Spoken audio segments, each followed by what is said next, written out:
প্রিয় দর্শক, আমি শফিকুল ইসলাম এবং আপনারা দেখছেন আরামবাগ টিভি। দর্শক, গতকালকে তো এই খবরটা দেখিয়েছি আপনাদেরকে যে সোনারপুরের একজন কাউন্সিলর, নাম হচ্ছে পাপিয়া হালদার, তিনি অভিযোগ করছেন যে তাকে বিয়ের জন্য চাপ দিচ্ছেন ওখানকার একজন নেতা, প্রতীক দে তার নাম, যে কাউন্সিলর থাকতে গেলে, কাউন্সিলর হিসেবে কাজ করতে গেলে আমাকে বিয়ে করতে হবে, না হলে কাজ করতে দেওয়া হবে না।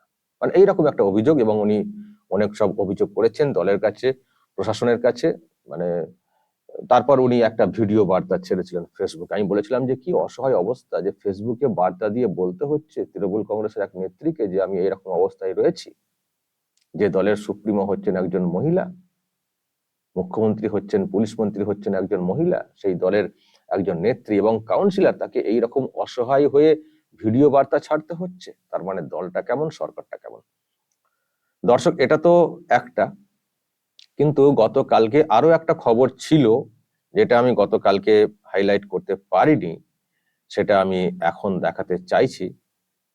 যেটা হচ্ছে যে এটা তৃণমূল পঞ্চায়েত প্রধানের সঙ্গে সম্পর্কে টানাপোড়েন, নিজেকে শেষ করলেন হাওড়ার পঞ্চায়েত সদস্যা মৌসুমী পাল। একই মানে ওই একই সব আর কি, ব্যাপার স্যাপার, সম্পর্কে টানাপোড়েন। পরিবারের দাবি, মৌসুমী পালের প্রেমিক ছিলেন ইসলামপুর গ্রাম পঞ্চায়েতের প্রাক্তন প্রধান গৌতম বেরা। তৃণমূল নেতার সঙ্গে মৌসুমীর সম্পর্কের অবনতি হওয়ায় পঞ্চায়েত সদস্য আত্মহত্যা করেছেন। দলটা কি লাইলা মজনুর দল নাকি? কোথা কাউন্সিলরের ক্ষেত্রে এই শুনছি, কোথা পঞ্চায়েত সদস্যের ক্ষেত্রে এই শুনছি। মানে পৌরসভা এলাকাতে মানে একরকম, আর ওই ওই একই টাইপের আর কি পঞ্চায়েত এলাকা, সেখানেও একরকম। মানে শহর, গ্রাম, গ্রাম পঞ্চায়েত এলাকা সবই কি ওই ওই সম্পর্কে টানাপোড়েন চলছে নাকি? যেটা সোনারপুরে যে কেসটা দেখাচ্ছিলাম, ওটাও একটা কি জানে ভিতরের খবর, অতটা বলতে পারবো না। ও সম্পর্কে টানাপোড়েনই কিছু একটা ব্যাপার স্যাপার। মহিলার দাবি যে তাকে ডিস্টার্ব করা হচ্ছে যে বিয়ে করার জন্য। আবার ওর সঙ্গে মানে যে যুবকের কথা বলা হচ্ছিল, তার সঙ্গে আবার আমরা ছবিও দেখছিলাম, আমি কালকে দেখিয়েওছি। একসঙ্গে ছবি, তারা গেছেন লাভলি মৈত্র এমএলএ এর কাছে, তারা একসঙ্গে গেছেন, এসব ছবি টবি আছে। তো কিন্তু উনি দাবি করছেন যে ওনাকে চাপ দেওয়া হচ্ছে, বিয়ে করতে হবে, নাহলে কাউন্সিলর থাকতে দেবো না। তারপরে আরো সব অভিযোগ এনেছেন, আমি তো গতকালকে সেই সব নিয়ে বলেছি, যারা শুনেননি শুনে নেবেন কালকের ভিডিও। আর যেটা আমি আজকে দেখাচ্ছি দর্শক, এটা যে শুধু শহর এলাকায় নয়, পৌরসভা এলাকাতে নয়, গ্রামাঞ্চলে, গ্রাম পঞ্চায়েত এলাকাতেও সব সম্পর্কে টানাপোড়েন হচ্ছে। এমন হচ্ছে যে মারা গেছেন, আর ওই যে উনি তো মারা গেছেন, আর যাকে দেখাচ্ছিলাম পাপিয়া হালদার, তিনিও তো বিধ্বস্ত দেখছিলাম। তো কি হচ্ছে কি এই দলটায়, কি হচ্ছে? আবার যেটা খবর, যে এই যে গৌতম বেরা, উনি নাকি মৌসুমী পালের বাড়িতে ফোন করে খবর দেন যে ধরুন ধরুন, ও মনে হচ্ছে সুসাইড করতে যাচ্ছে। উনি নাকি প্রথমে ফোন করেছিলেন বাড়িতে, তারপরে তো উদ্ধার করা হয়েছে, এরকম অবস্থা, মারা গেছেন। তারপর থেকে গৌতম বেরা বেপাত্তা, তার ফোনও পাওয়া যাচ্ছে না, কিছুই পাওয়া যাচ্ছে না। তো পরিবারের যেটা অভিযোগ, যে আত্মহত্যায় প্ররোচনা দিয়েছেন গৌতম বেরা, এই মানে ঘটনার জন্য দায়ী একমাত্র গৌতম বেরা। তাদের নাকি সম্পর্ক ছিল, সামনের বছরে বিয়ে হওয়ার কথা, রেজিস্ট্রি ম্যারেজ হওয়ার কথা। তো কিছু হয়েছে, সম্পর্কে টানাপোড়েন হয়েছে, প্রতিশ্রুতি দিয়ে কিছু একটা মানে প্রতিশ্রুতি ভঙ্গের হয়তো কিছু এসছে, হতাশাগ্রস্ত বা অবসাদগ্রস্ত হয়ে পড়েন মৌসুমী পাল, তার জন্য আত্মঘাতী হয়ে গেছেন। এটা পরিবারের দাবি বলে খবরে প্রকাশ। কিন্তু দর্শক, এটা কি হচ্ছে?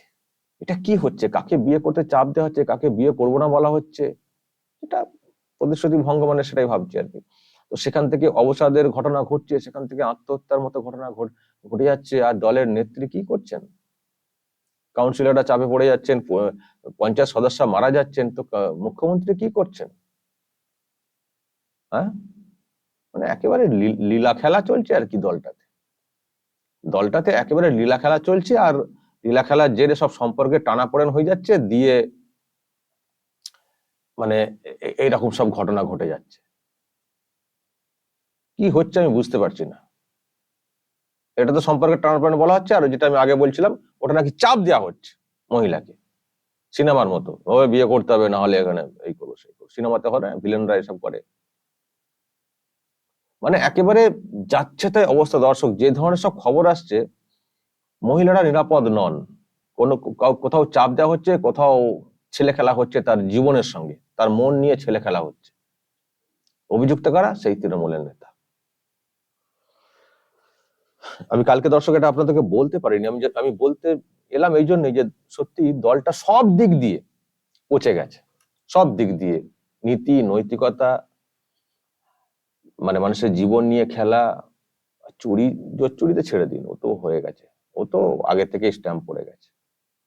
এখন শুধু জীবন নষ্টের খবর আসছে বেশি, জীবন নষ্ট হচ্ছে মেয়েদের। দর্শক, কি কি বলবেন বলুন তো, কি বলবেন? এত অধঃপতন, মানে দলের তো হয়েছে, সমাজেও তার প্রভাব পড়ে যাচ্ছে না, সমাজেও প্রভাব পড়ে যাচ্ছে। আর উনি চুপচাপ নবান্নে বসে 14 তলাতে বসে পা দোলাচ্ছেন। উনি আবার মাঝে মধ্যে প্রেম টেম নিয়ে কথা বলেন, দেখবেন। প্রেম, এই বয়সে একটু ব্যাপার, এসব নিয়ে কথা বলেন দেখবেন, আবার প্রেম টেম নিয়ে। কিন্তু কি হচ্ছে? এগুলো সব প্রেম হচ্ছে না ছেলে খেলা হচ্ছে? মানুষের জীবন নষ্ট করা হচ্ছে, মেয়েদের জীবন নিয়ে ছেলে খেলা হচ্ছে। লজ্জা লাগছে বলতে যে একজন মুখ্যমন্ত্রী হচ্ছেন মহিলা এই রাজ্যের, যে রাজ্যে এরকম অবস্থা, প্ররোচনা দিয়ে মেয়েদের জীবনগুলোকে নষ্ট করা হচ্ছে। দর্শক, বলবেন যা বলার এ নিয়ে, কমেন্টে নজর রাখবেন আরামবাগ টিভি।